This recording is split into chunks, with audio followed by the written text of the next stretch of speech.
Very good morning to one and all. And well, ladies and gentlemen, I'm sure we all are ready. And welcome to Smart Metro Rail Summit 2022. Ladies and gentlemen, the objective, the vision of the conference is to focus on asset management, cybersecurity, utilization in Indian rail. This is to encourage and discuss among operations, authorities, technology, and solutions. It will discuss certification and standards, data management, planning, and asset management strategy. To begin with, ladies and gentlemen, we are going to have a total of 5 presentations and 3 panel discussion. To begin with, first, I would like to welcome our first keynote speaker, Mr. Mike Muralidharan, Chief Operating Officer, Bahwan CyberTek. Ladies and gentlemen, Mr. Muralidharan is a graduate engineer. He has over 3 decades of experience in running various organizations in the areas of business development, marketing, operations, human resource services, along with overall enterprise management. Mike is a charter member of TIE Chennai, and he has served on the board of South India Chamber of Commerce and Industry. Ladies and gentlemen, let's welcome our first speaker, and I would request sir to please take over from here. Very good morning to all of you, and it gives me immense pleasure to be part of this Smart Metro Summit today. Thanks a lot for the introduction. To give a small brief before I move on to the topic of discussion, Bahwan CyberTek is a 22-year-old $300 million and 3,000 people organization where transport is a key vertical which we address, we have been addressing for all these years. We have offices across the globe, Chennai, Pune, and Bangalore in India, where we have centers of excellence. Taiwan on the east and Middle East. Then in the US, about 5 offices, including East Coast and West Santa Clara. So that through these 22 years, ensuring transformational projects, which any whatever we do has an impact on every stakeholder who is involved in the usage of our applications. And to come to metro and asset management in specific, about 1.5 decades back, there was this company called MRO, Maintenance, Repairs, Operations, and they were a pioneer in the asset management space. And we have been involved in providing solutions for operation maintenance entities in asset management since those days. And BCT evolved over a period of time in asset management, and it was a total shift once IBM took over that product, and then Maximo was born, and then it has evolved into a fabulous product which today is a totally state-of-the-art asset management platform, which we have been living with for the last almost 10-11 years. We have done greenfield projects, upgrades, and bolt-ons. And the key areas of success of utilizing a solid platform like IBM Maximo is to have domain expertise, because the platform is solid, but then the domain expertise is very important.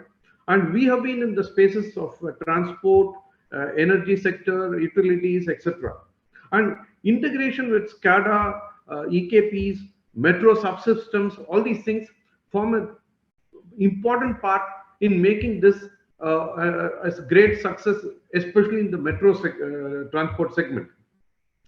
And our inbuilt analytics capability, which we have built over a period of time, is integrated very well with the asset management platform to provide a great value addition to all our clients, especially metros. While all these things are there, what do I talk about when I say stakeholder delight? Uh, See, metros focus greatly on commuters, and that's definitely the end user from a perspective of what we call who would want, who all of us would want to keep them delighted.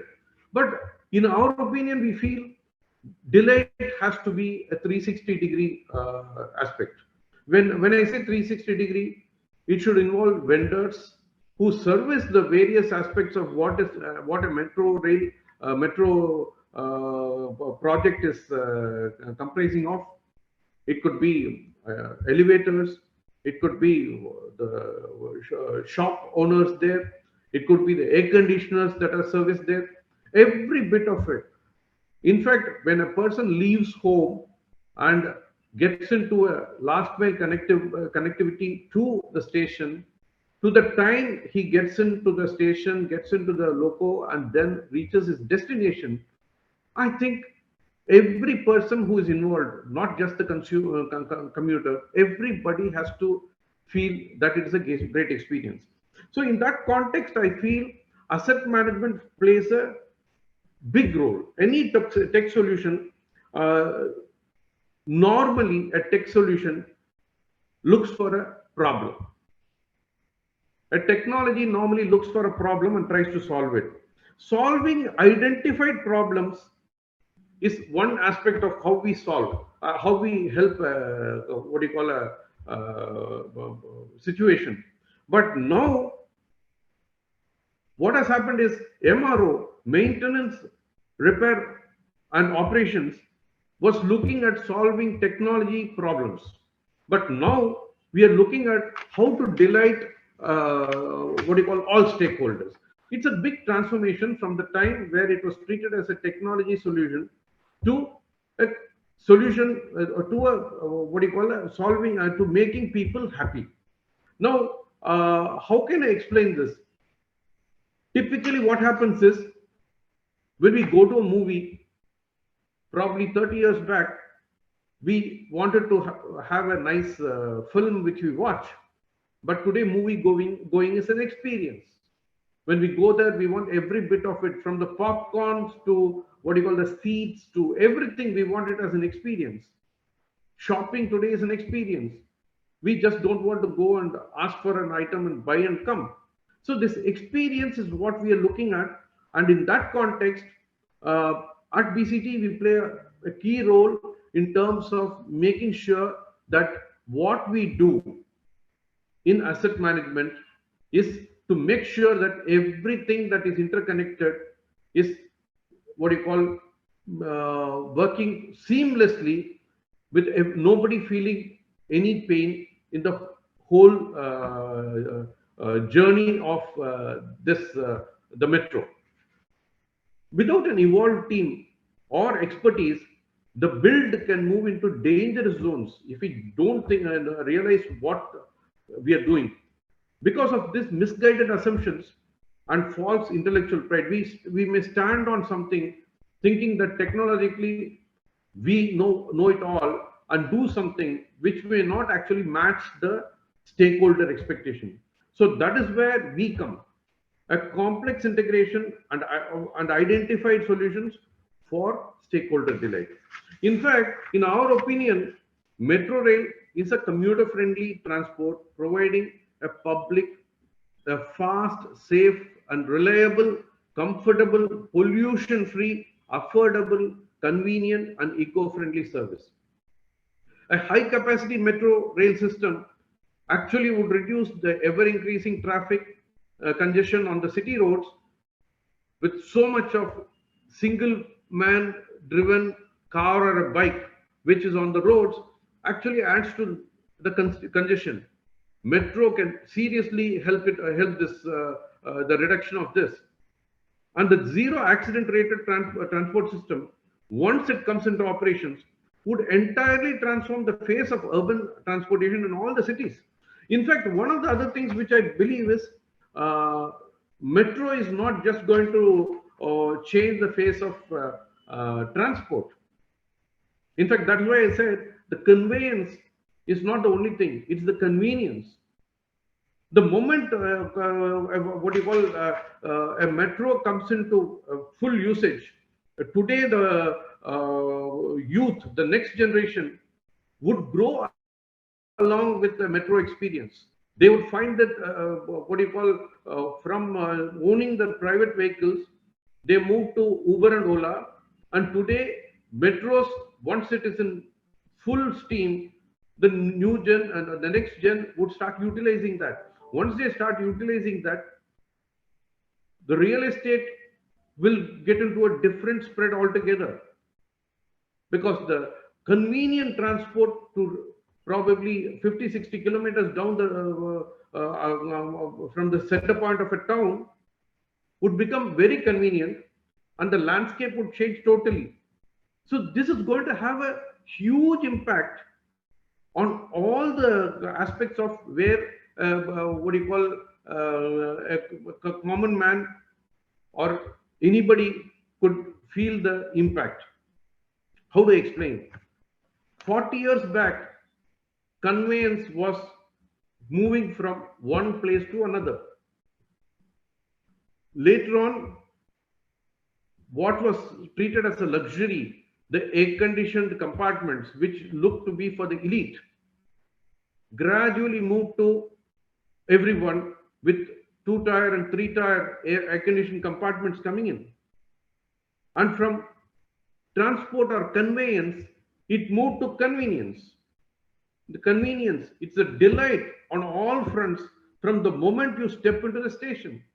Today, I mean, most trains carry many more air-conditioned coaches, but now the metro is going to completely transform all these things. It's going to make convenience and delight the core objective of the initiative itself. In fact, to give you what you call a more closer example, 25 years ago, when mobile phones were launched, the phones were used only for calls and probably SMS text messages. And gradually, it's moved to from a standard phone, a key phone, it has moved to a smartphone. In fact, like you aptly titled this as smart metro. In fact, smart metro, in my opinion, is an oxymoron. I think metros are going to be smart only. There is nothing like a smart metro. A metro is going to be smart, and so I feel it's an oxymoron. So the comparison of about 25 years ago, how a mobile phone was, today, when we procure a mobile phone, I don't think anybody looks at whether you can make a call or you can make an SMS text out of it. You are looking first for some delightful experience of all other things, a camera. You want to make sure the camera is very good. I mean, in what? A mobile phone. So what I'm saying is, essentially, the stakeholder expectation has moved drastically from where it was, and it's moved to a stakeholder convenience and a stakeholder delight. In fact, I would even put it on a slightly different thing. Today, a good metropolitan metro rail can actually make a work-life balance at domestic homes a much more happier environment. Imagine somebody traveling in a messy manner from one point to another. The traumatic experience of traveling 1 hour, 1.5 hours in the morning and 1 hour, 1.5 hours in the evening, come back home, and I think the home is not going to be a very joyful place. But now, without the trauma of a stressed transport, stakeholders are not only what you call going to be happy. I think it will actually add to the happiness quotient of every city that a metro is going to be what do you call changing the landscape of cities. So in that context, I feel that the asset management, so to say, what we are involved in, we believe we are not limiting ourselves to a technology provider. We don't think, if we look at it as if we are going to do some technology related changes in the projects, we would be fooling ourselves. Every bit of what we do with the predictive analytics abilities that we have, integrating all the what you call components that are going to be in use, making sure everything works seamlessly, and making sure that the what you call the every person involved, whether it's a vendor, a partner, the officials, the commuters, all of them should be happy, and they should not even realize there is a technology that is helping them out. We don't realize it when we use a mobile phone. We don't even know what is inside that phone that we hold, but we are happy as long as it works. It gives you all the facilities that you want, and that same thing holds good for a metro. In fact, I would put it this way, to simplify. I always feel that we have to be an ace, number one in everything, ACE, and we should actually ensure that the way we serve, we know every metro, every initiative in every city also is an ace for that town. It has to be the number one. It has to replace all the private and other transport that people use. Everybody should move to metro, which will help the city become congestion free, city become more happy. The people, commuters are enjoying their life with more time for their families. If that is the case, then that has to be another ace. So we feel that if you look at it, that ACE, in my opinion, I feel it should assure, it should be secure. So it should be an assurance to all stakeholders that it's a very safe transport system. Second is, it should captivate. From private and other forms of transport, it should move to metro, all the commuters. So it should captivate them. It should make them feel this is the best. It's the most, what do you call, convenient way of doing it. So they should move. And the third, the E, ACE, should be the experience. The experience should be delightful. When that happens, I'm sure that every bit of everyone who is a commuter, I believe there will be a day in about 5 years or 10 years that like many other parts of the world, the developed countries, metro would be the mainstream conveyance, because it is going to be convenient. So with this, I end my address, and I'm sure that with an evolved system, like a solid platform like IBM Maximo, and a good partnership with the domain experts like BCT, I think we should be able to help the metros go through this initiative in the best possible manner, and make sure that all the stakeholders, 360-degree, everyone involved will be extremely happy to use the metros and transform the way life is in a city. Thank you very much. So we have few questions from the audience. So I would request. Absolutely, I'd be delighted to take it. I would request you to please have a check on your chat box. The questions will be. Oh yeah, sure. Okay. I'll do that. Yes. Good morning and greetings from Bosch. Very good morning, Dr. Ajit Alvar. Good morning. Good morning. So there is one question. So yeah. Can you brief about Maximo's dashboard, real-time dashboard? Yeah. No, I didn't get the question. I got the real-time dashboard. What is it what is the question, please?